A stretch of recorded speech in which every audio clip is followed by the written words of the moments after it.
Boxing Guru podcast. It is me, Sal, Mr. Boxing Guru. Guys, thank you once again for joining me. Doing my crazy little weird podcast.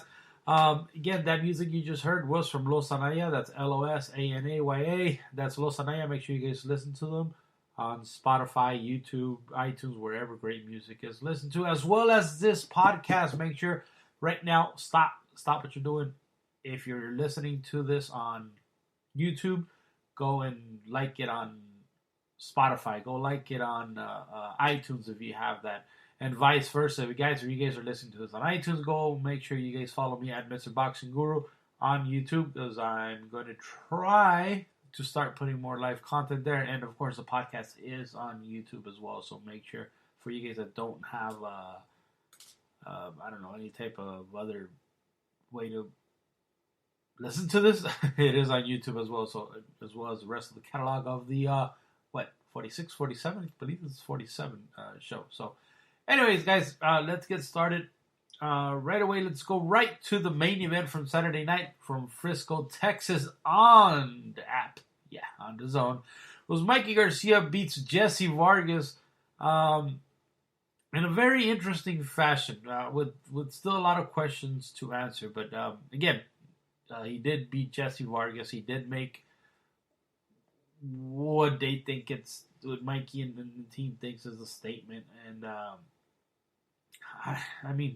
he beat Jesse Vargas. Coming into the fight, I said, you know what, he would beat him in a very dull fight, because I thought Jesse would box a little more, just like he did the second half of the fight. And yes, the second part of the fight was fairly uneventful, very boring. But the first part of the fight was great, because I think Jesse Vargas, Jesse Vargas thought he could actually knock Mikey Garcia out, and he was trying, and it was fun. While Jesse Vargas was throwing punches, it was very fun. He was kind of pushing Mikey back, but at the same time, round 1, again, Jesse Vargas won. Round 2, he won. Round 3, he won. Round 4, Mikey started identifying Jesse's weakness, and he's like, okay, now he's got it. Yes, he's going in there. He's trying to counter punch his way or feinting his way inside Jesse's defense, and he was able to. That's why he was able to put him down in the 5th round.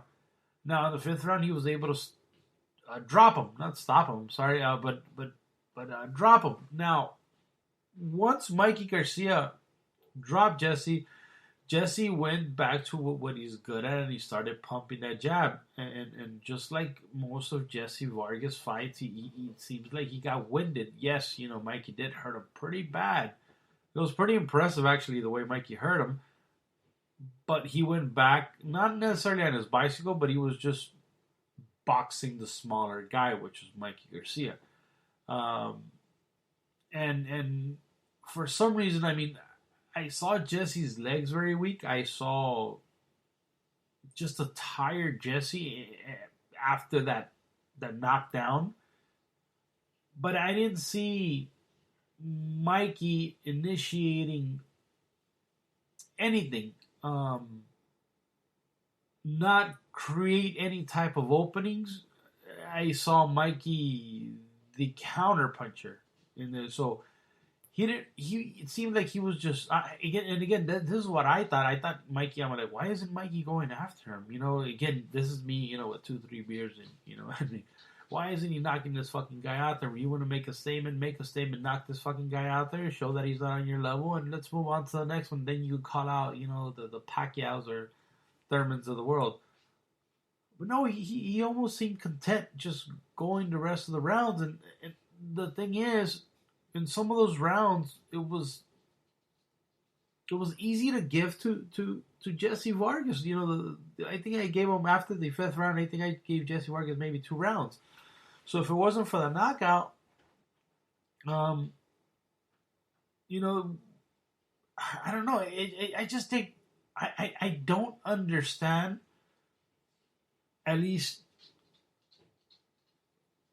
I can't understand why Mikey almost seemed like he carried him, or he just didn't want to risk anything. I mean, then he hurt his hand. I mean, it was just nothing coming back from Mikey. The only thing that I could think of is that Mikey, being a natural counter puncher, he didn't see Jesse make much mistakes because he kept pumping the jab in his face, and Jesse kept making circles around Mikey.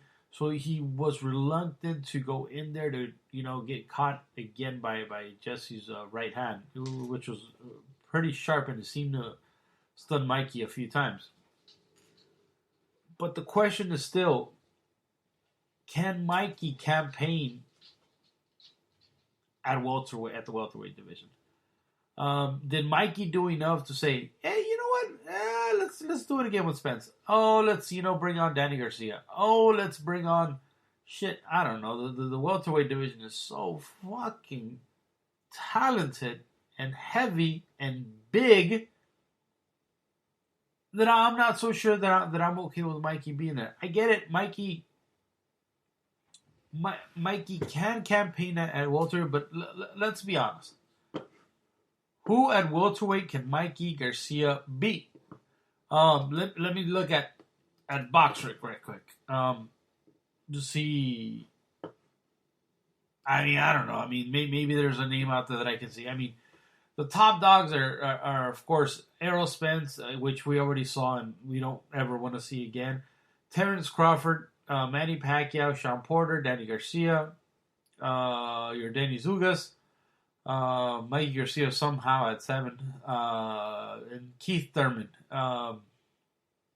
So, off of the top 10, who would make an interesting fight with Manny Pacquiao? Again, we saw Terrence Crawford. We saw him versus Errol Spence. That's a fight that size played an important role in, and he was never able to be in the fight with Errol Spence.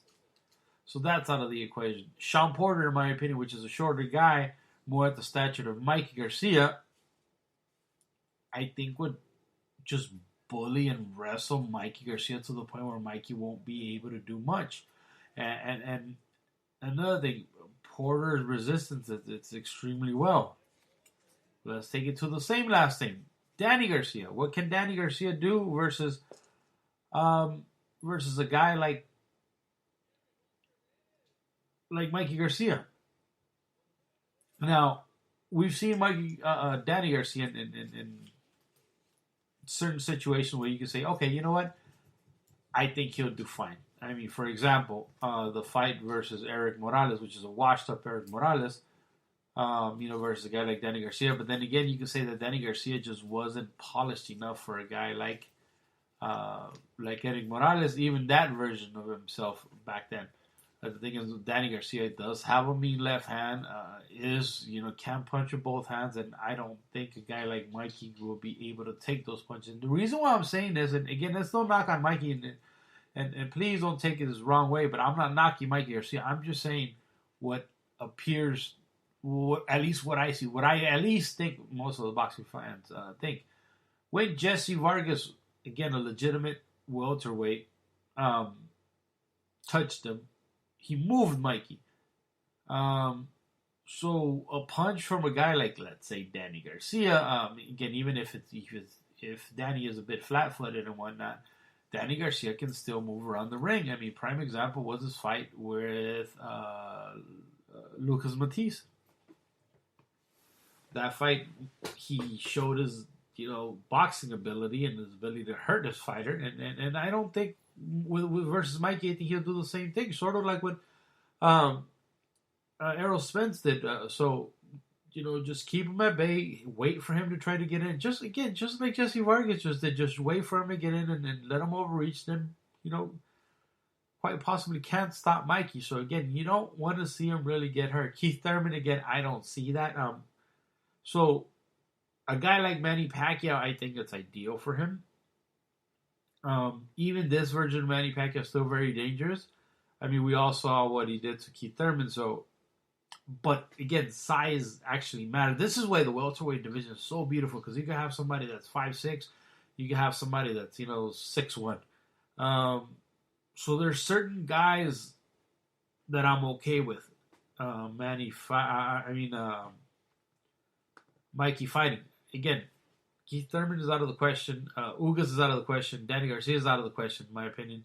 I would like him better, even if, because I think physically it's more of a sizable match. I think Terrence Crawford, even if I give Terrence Crawford the nod to beat Mikey Garcia, I think it'll be a good, fun fight. Where again, it's not where Mikey won't be so outsized, like again versus like an Errol Spence or even a Sean Porter. Keith Thurman is out of the question. Again, you get for some reason Amir Khan is somewhere up in the top 20. I don't know why he's there, to be honest.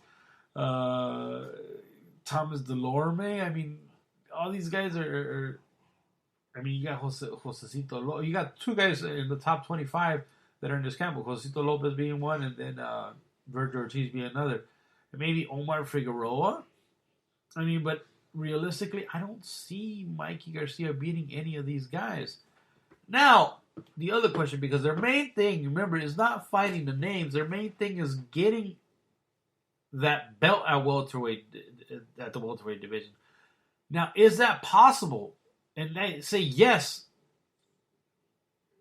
And the reason why I say yes, because, you know, you got companies like the WBC that are great at manufacturing fights that all of a sudden pop up for a belt. Again, the key was, I believe, and guys, please correct me if I'm wrong, the WBC somehow provided some sort of weird, you know, holistic belt for this event versus Jesse Vargas versus Mikey Garcia. So I think because Mikey and Jesse fought for this belt, they'll be able to somehow say, you know what, let's fight these two guys for some portion of the belt, and therefore getting Mikey Garcia, you know, the main crown, the WBC welterweight, a belt. So the belt is a possibility. The problem is the opponent. Who can he legitimately fight for this belt? So right now that Errol Spence is down, I could see Mikey Garcia fighting, you know, somebody that's undeserving and for the belt and you know, maybe winning the belt. So the belt is a possibility. The big names, I don't think so. I really hope Mikey, what I really hope, and I'll tell you guys what I really hope happens. I really hope Mikey Garcia goes back to 140 pounds. And again, Mikey's no spring chicken anymore. He's not as young as most people think. But I would love for Mikey to capitalize on these kids that are coming from 135 to 140 pounds. Now, of course, the Ramirez's, you know, that's not a good fight. Maybe the Prograis is a good fight at 140. And again, still very tough fight because Prograis is very physical, very precise, very sharp fighter. But again, wait for these 135-pound fighters to come up. You got guys like, imagine a fight. Just picture a fight between Teofimo Lopez and Mikey Garcia. That is a great fight. You got Devin Haney coming up because, again, Devin Haney's finding it very difficult to cut to the 135-pound weight class. He's a very big kid. Again, wait for guys like that are eventually going to come up. And the thing is, he's younger generation, unlike the Heyman era, are not afraid to actually take fights, including kids like Ryan Garcia, because he's calling out everybody. Again, they haven't put anybody in front of him, but again, it seems like he's willing to fight the right fight, so why not? These kids have the speed to handle Mikey. Can Mikey handle these young guns? That's what I would like to do, because again, it's only a matter of time before these kids jump up and wait, and if let's say Ramirez vacates, which I really think he's going to vacate that belt no more than 2 more fights, to go to 147 just because of his size, I don't see why they wouldn't, you know, go for that. But again, the Garcias, Mike Garcia's team is adamant about getting that belt at welterweight. I think that's what they really want to do. I'm not sure they got one at 140. I don't think, I believe they did versus Lipinets. But that seems to be the actual goal. Now, can they get it? I think they could manipulate their way into getting a belt. But can they beat the top 5 guys? I don't think so. The only one that I see Mikey matching up with is the great Manny Pacquiao. But again, even that's a very, very tough fight. Um, in the undercard of this fight, we also saw Chocolatito stop Kyle Jafai in the ninth round. If I'm not, yeah, I think it was the ninth round. I wasn't expecting this. I know Jafai is a tough fighter, but again, at the same time, we always judge a fighter based on his last performance, and based on Chocolatito's last performance, he didn't look exactly the greatest out there. So I thought maybe he would beat Jafai, but not the statement that he made. Beating a young kid, a young Olympian, the way he did it was beautiful. It was beautiful to look at a guy like Chocolatito fight like that. You know his movement is ins and outs, and it's throwing every punch with ill intention. It's just a beautiful thing to watch. And both of them, Mikey Garcia and Chocolatito, it seems like they're very textbook, and it's rare that we see it nowadays. But it's very beautiful to watch a fighter fight in a textbook type of way. They do everything right. They don't play around. They don't drop their hands. They're just beautiful, beautiful fighters. And Chocolatito, I think, is one of the last of the Mohicans. He's just a guy that loves to put his punches together, and it's just a pleasure to look at it. And I think with Chocolatito is that I think, for the most part, especially when I was going through my Twitter timeline, and he puts us. It seems like he puts a smile on people's face because you enjoy watching Chocolatito. It reminds you of those days in the 80s. It reminds you of those fights that you watch on YouTube that your dad or your uncles and grandfathers talked about, and you sit back and admire. You're like, huh? This is how you makes defense with offense. This is how you make your offense, your defense. This is just beautiful. And again, for the most part, I see, and this Chocolatito is one of those guys that even the strictest boxing reporter, media guy, or whatnot,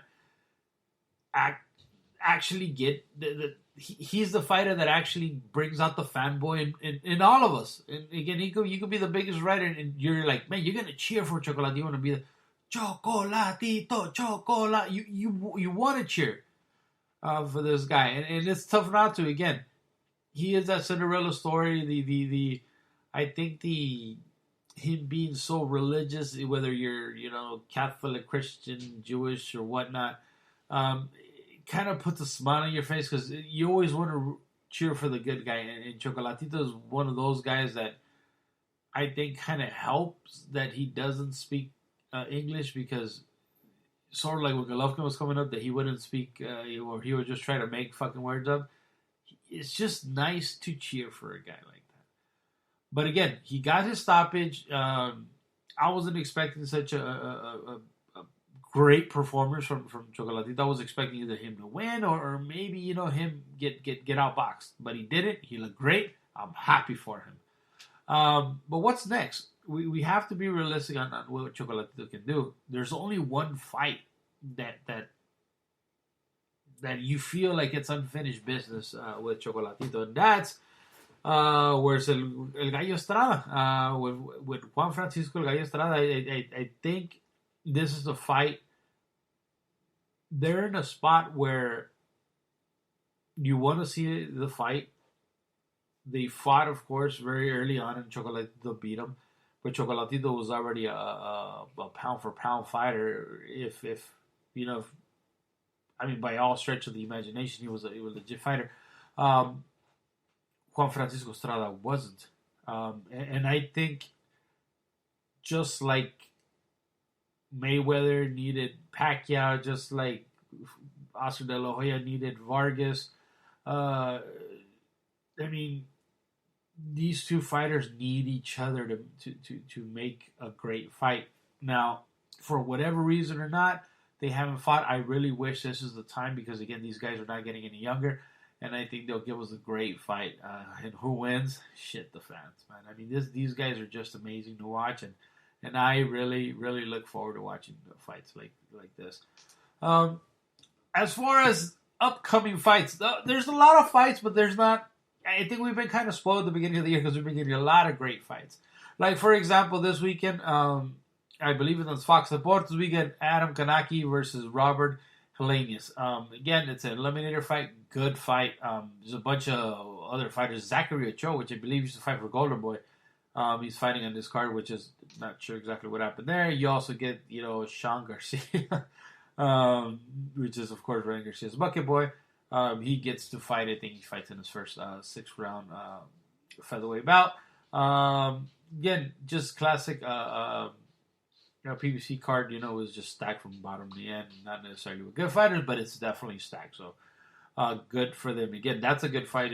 That's a good card if you're in the New York area. So it should be fun. Kanaki, of course, I'm a fan of him. I really would love to see him fight a guy like Andy Ruiz. And guys, we need to stop giving Andy Ruiz shit, man. I honestly feel bad for Andy. Not so much because he made a lot of fucking money. He has more money than me. But all he does is he's like a Fashion Nova model now, and it just seems so not genuine. You know what I mean? Like him posting about Fashion Nova, him posting about CBD. That's all he does, and it's just, man, where's that old Andy, goofy Andy, just smiling Andy at, man? I don't know if he's just putting up a face because everybody does is talk shit to him, but I don't know, man. I really hope Andy, redeems himself, fights a good fight and moves on, man. Because shit, he I'm not gonna say he deserves it because he needs to re-deserve it, I guess you could say. March 7th, of course, on Manchester, in Manchester, England, on the app, on the zone. Scott Quigg faces Joan O'Carroll, so make sure you guys look out for that. It is a 12-round junior lightweight fight. Also on March 7th in Parral, Mexico, Golden Boy Facebook has a card, and the Oscar Duarte is the one that's fighting versus Andres Garcia. Whoa, Andres Garcia. 10-round lightweight fight. Again, a lot of small cards, but hey, if you're not doing anything, go watch it. Again, we can't always get these great fights. It's not fair. So, I also, before we leave, I did do the Ask Guru or posted something, to ask the questions that and of course I'll be more than happy to answer. So I'm not skim through them because you guys deserve better, but I am going to go through them and make sure I answered as much as I possibly can. Let's see. Let's go. And these are all on my Instagram. Again, that's at Mr. Boxing Guru and at the Mr. Boxing Guru podcast as well. First is Andy Tapia Garcia said, "Do you?" Again, they don't have to be boxing. They just have to be questions. Let me answer for you. Andy Tapia Garcia says, "Do you still stop at San Antonio Bakery in Compton? What food spots are still legit?" I'm thinking of going. What did he say? I'm thinking about food because I started eating healthy. Great. Look, he even says I inspired him. Look, I try to eat as healthy as possibly can. Again, I'm a fat fuck, so I end up fucking up a lot. But I'm doing the best I can. I'm down a couple of pounds, and I'll continue to kick ass. But he also asked, "What's next for Mikey?" And I think I kind of went over it. What's next for Spence? Can Wilder make a comeback and beat Fury and Joshua? What's next for Chavez Jr.? What's next for Canelo? To answer those again, we already talked about Mikey, so that's checked. Spence, he looks huge. I don't know how he's gonna make 147 again, but if he does, good for him. So there's a bunch of fights. There's the Charlo Bros there. So at 154, they're just. I think PBC has 154 division for the most part too. So there's a lot of fights for them there, for him there. Can Wilder make a comeback? Absolutely. I really think he can make a comeback. I would love for Wilder to take, and again, I would love for Wilder to avoid the rematch. And the reason why I'm saying the rematch will come, the fight again will come. He doesn't need to exercise. He already, again, of course, took the fight. But ideally, if I was Wilder's team, I would stop him. I would say, you know what? Let's rebuild, let's regroup, and let's go for those belts eventually. We all know that the fight that they fucked up was Wilder versus Anthony Joshua. That was the $20 million fight. Versus the Gypsy King, it wasn't. It was never a fight that really that we were screaming for. Now it is. Or now it was. And I don't want to see it right now. Wilder fought Fury 2 fights already. And in those 2 fights, he arguably won 4 rounds. 2 for sure. But arguably 4. On the rematch, we did not see Wilder win 1 single round. So why do we need to see the fight again? I give him credit for being so ballsy and taking this fight. That is what fighters do.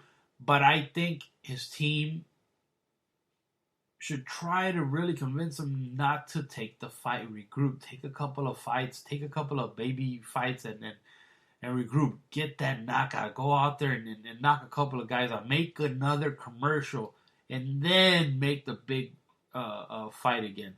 Then fight, and it helps both of them because make money without each other. That way you guys can come back just like you guys did and bring ESPN and Fox together. This was fucking huge. Do it again and make your money, guys. You guys, there's no need for Wilder to get hurt. I think if this happens again, if he gets hurt, again, this is it for Wilder. This is technically this will be his 3rd loss. Again, I know not on paper, but really we all saw what happened in the first Wilder Fury. We saw what happened in Wilder Fury 2. I really, really hope 1, he knows what he's doing. There was something really wrong with him, or 2, you just have the biggest nuts in boxing, Wilder.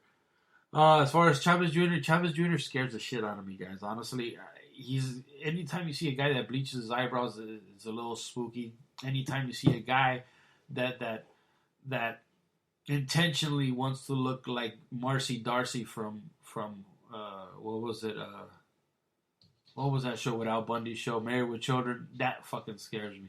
Anytime that you see a guy that just walks around his whole house talking to himself with a phone in the air, that fucking scares me. I don't know why, but I don't want to feel bad for him, but I think something isn't clicking right. I don't know if it was drugs or maybe he's just fucking stupid. But something scares me. It tells me that guy like Chavez Jr. isn't all there. What else? We got Joshua. Again, Joshua. I think Joshua taking the rematch is, I guess, sort of like what Fury did and jumped on it right away. Maybe, like I said, Fury does know something that I mean, not Fury. Wilder knows something that we don't know. Maybe it was his fucking Wakanda costume. I don't know. But as far as Joshua, look, he needed to get that fight out of his system. He knew he could box Andy. Yes, it was a boring fight. It wasn't the most interesting fight, Andy versus Joshua, but he boxed the fight to win the fight. So he wins today, looks good tomorrow. I think a guy like Joshua, the sky's the limit. Look, we saw that with the heavyweights, it only takes one punch. That's exactly what happened to Wilder versus Fury. Fury's not known as a puncher, but again, because these guys are heavyweights, they can knock your ass out, and that's exactly what happened there. So yes, there's a lot of room. There's a lot of superstars right now, and let's enjoy them while we have them. Jaime Ramirez TKO says, talk to me about Mikey going down to 140. And like I said, I would love for Mikey to go down to 140 and wait for these big 135 pounders. I would love it. I can't wait for it. Will they do it? I probably not. Like I said, Mikey wants those money fights. And he knows, trying to be great is what's going to get in the money fights. And my only problem is trying to be great will try to be fucking knocked out. Beto Vision asks, can I be a guest? No. Let's see. Soy Alex says, is Wilder versus Joshua now one of those fights like Amboa Juanma Lopez, where they try to hype it up and, it's not happening? Yes and no. It obviously doesn't have the same taste that it would have if it wouldn't happen.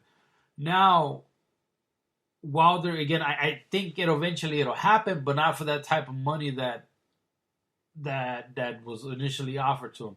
Now, unfortunately, in boxing, you have a blemish on your record, so you're not as interesting. Especially, like I said, especially if Wilder goes and gets beaten or stopped by Fury again. That's a very tough direction to go into. So, that is still, to me, that's still the fight. I still want to see it. I still want to see these guys be mixed and matched. You know, again, the heavyweight division is one of the divisions that's has a lot of life, a lot of energy right now. So I would love to see continue to mix match these guys. Let them catch L's against each other. Who gives a fuck? You see, we already have Joshua with an L, Wilder with an L. So what? I still want to see them fight, bang each other, knock each other out. You know, give us great fights.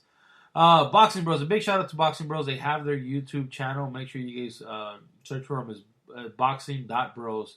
He says, "What's up?" He said, "What's a better fight? Mikey versus Pacquiao, Mikey versus Progress." Again, and I'm glad you brought it up because remember I was saying size matters. I'm gonna say Mikey versus Progress is a better fight. It's a better fight. I think body wise they resemble each other a bit more than Pacquiao. Pacquiao's small, but Pacquiao has that proven record where he's been able to hang with these bigger guys. Pacquiao's still very fast. The great thing about Manny Pacquiao is that he knows how to fight counter punches. He obviously had 4 fights. What was it, 4 or 3 fights? It was 4, right? 4 fights with the great Juan Manuel Marquez. So he knows how to fight counter punches. That's probably the fighter or the type of fighter that gave him the hardest time, especially when he fought Bradley and when he fought Juan Manuel Marquez. So yes, he has the abilities to fight him, and so. But again, to answer your question, I'm sorry I rambled on. I think I like Progress versus Mikey a lot better than Mikey versus Pacquiao. No boxing, no life, no mama's ass. Top 5 blank writing boxing pages for Canelo Ryan. I don't know, bro. You know more. I know what you want me to say, and I'm not gonna fall for the hook. Hey man, you do you. You do you. If you like cheering for a fighter, that's not a problem by me. Like, look, I know a lot of folks that like certain fighters, and it's okay by me.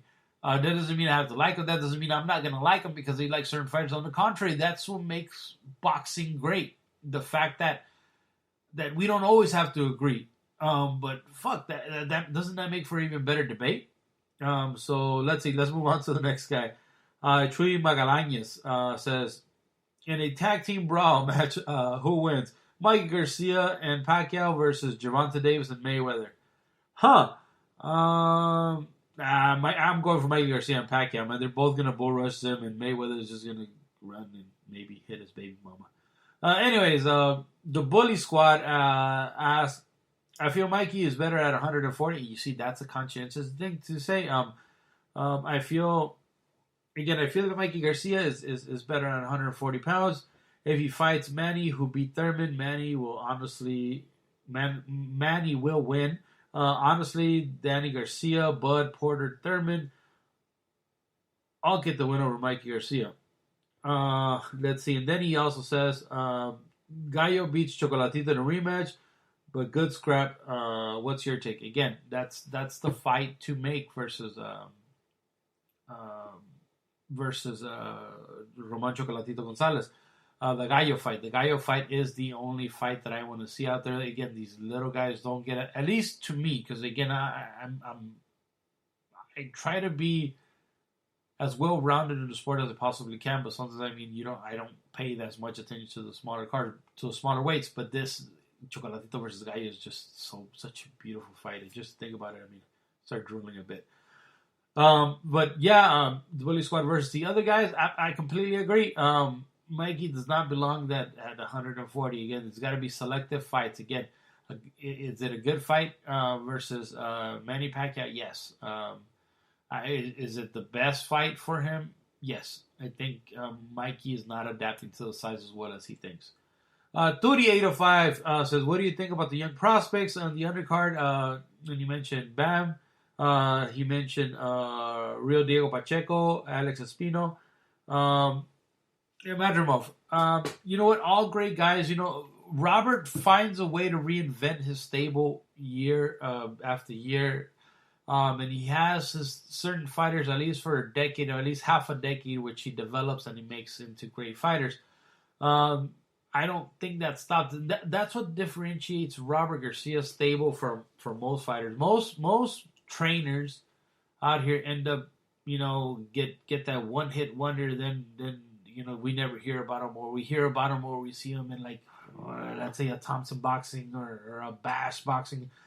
And that's it, or, you know, Golden Boy on a Thursday night, and you don't see them anymore because they just got that one guy, and that's it. But Robert Garcia seems to continuously have a stable and develops champions, and that's the beauty about him. So yeah, with Bam, again, that's one. Espino is a great fighter. Real Diego Pacheco, South Central kid. I talked about him in my other podcast. Anytime you see a Mexican that's over 6'3" at 160 pounds, that's something that that doesn't happen around here very often. So I'm really, really excited about this kid. And let's see, who else? Because I know there was a couple other questions because I think I put it on my story. So let me see if I could find any. Again, I apologize for taking you guys' time. Let's see. And I believe that was it. You know, for some reason, when I posted questions on my story, there was like a bunch of robots, so that was weird. Oh yeah, my man, Chef Jay Lopez, he did ask, "Y mis guantes, cabrón?" I'll put them in the mail as soon as I can. I'm just waiting for the rest of them, brother. Let's see. Why does Mike? Oh, here's another one for Victor Senior too. He says, why does Mikey Garcia talk in the third person? Se le está pasando. I would be saying that Mikey's, you know, pretty much talking in the third person. He's getting a bit cocky. I guess, but you know what? I haven't really paid attention. But is he doing it like Cotto, where like Cotto wins? This is for Cotto. We're going to do this for Puerto Rico. Is he doing it like that, or is he just Mikey Garcia's, you know, I believe that we could do this and we could win, and we are going to win a bell at 147. I don't know. Kind of, I'm interested to look, you know, I'm interested now. I kind of want to hear him. So if you have an interview, send me a link. Let's see. Guys, I believe that is it. And yeah, that's pretty much it, guys. Thank you guys so much for listening. Hope while we listened to the podcast, you went on iTunes, you left a review. I really appreciate those. You gave me a 5 stars, guys. If you're listening, just do it. Again, guys, thank you guys so much. This has been the Mr. Boxing Guru podcast. Thank you. Y hasta luego. Bye-bye. De aquellos se sorprendieron. Si quieren pueden matarme, que yo ya vengué a mis viejos. Dicen que lo fusilaron, otros que se fue